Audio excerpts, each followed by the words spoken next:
Oh, hey, my name is Sheel. Welcome to my darkroom. Come on.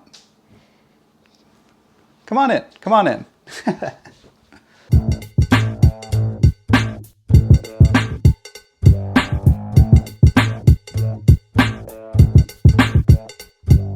All right, hello and welcome to the main little corner. This is the main corner of the darkroom.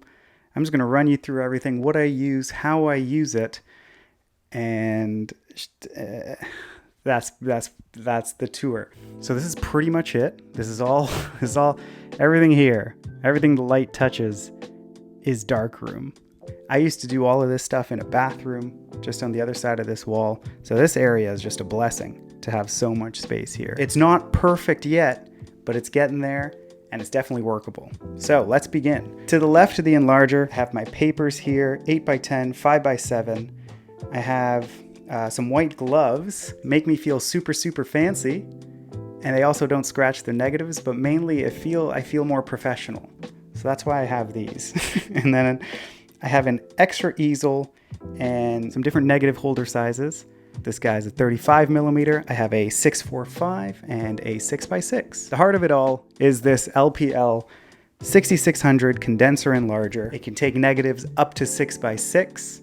And that's great because I use a Yashica A 6x6 TLR. This enlarger has been great so far. Very smooth movements. Look at that. To the right of the enlarger is where I keep my little timer to control how much light and how much time I need to hit that paper. Nice knobs. Love a knob. Listen to that.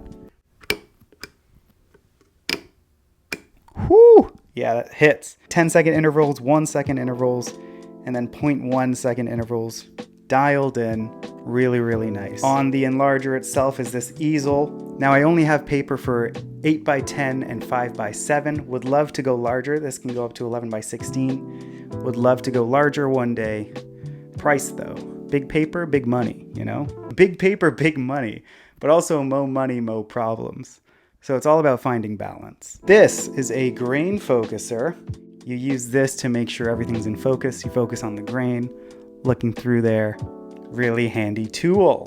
This side of the table, I want to eventually put something on the wall here to hold all these tools, to hold the extra paper and just knickknacks that are on the table. I keep a little log book here, always right beside me, jotting down the timings and everything that I'm doing on each negative.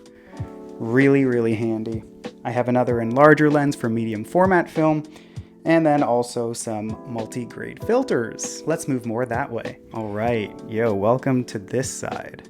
Okay, we used to be there, but now we're here. This is the development section. 3 trays here, developer stop, fix. And from the fixer, I just take it, put it down below into a water tray on the shelf just below it. Once the paper is in the wash, I can take it out of this room, take it to the washroom, and then I hang it to dry in the shower. Minor inconvenience, but not bad at all. Right above, I've made this little shelf by putting a piece of wood on this shelf. And I have my timer here that I keep on for the entire time I'm in here, tracking time on when my developments, my stops, my fixes, my wash. Above it on this shelf, just little things. I have a development tank there that I haven't used yet, extra bulbs for the enlarger, and some very expired Astral 100. Don't know what this film is. If you know what it is, I'm gonna try it soon. That'll be fun. And that's pretty much this section. One more section over. Batteries down here, cameras, some photo books that I've really enjoyed whenever I want a little quick read. And then up here is where I just keep chargers and cables and little things for cameras. And then finally at this little top corner here are my binders where I keep my negatives, one for medium format and one for 35. The door to this room does have a little window on it, but I've put a blackout curtain to block that off. And I have a little fan that I'll keep on just to keep the circulation going in here. But other than that, that's pretty much it.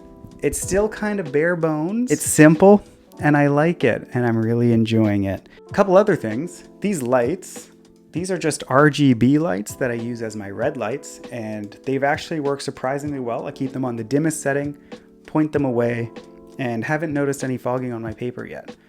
So if you're thinking about using RGB lights, they do work. And what's great is I can just make them lights if I want them to be lights. Then now they're just lights, and I like that. And that's a very simple overview of the space. Segment. That's a segment. You just watched a and now it's time for the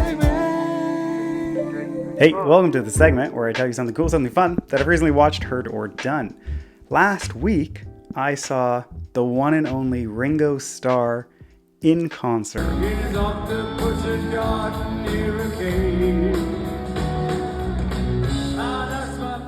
He's been a huge inspiration since I first listened to the Beatles, I think in grade 4 or grade 5. I've loved the drums ever since. I am a drummer because of Ringo. And it was just so surreal to see him play drums in front of me.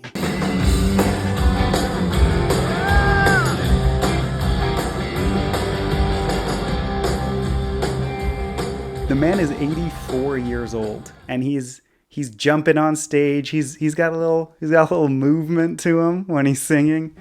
I heard him sing Boys and A Little Help from My Friends and Yellow Submarine, and just a super cool show. Very, very glad I got to see him. I saw Paul McCartney 2 years ago in New York with my friends. But yeah, love me some Love Me Do. Love Me Do. Sweet. Bye.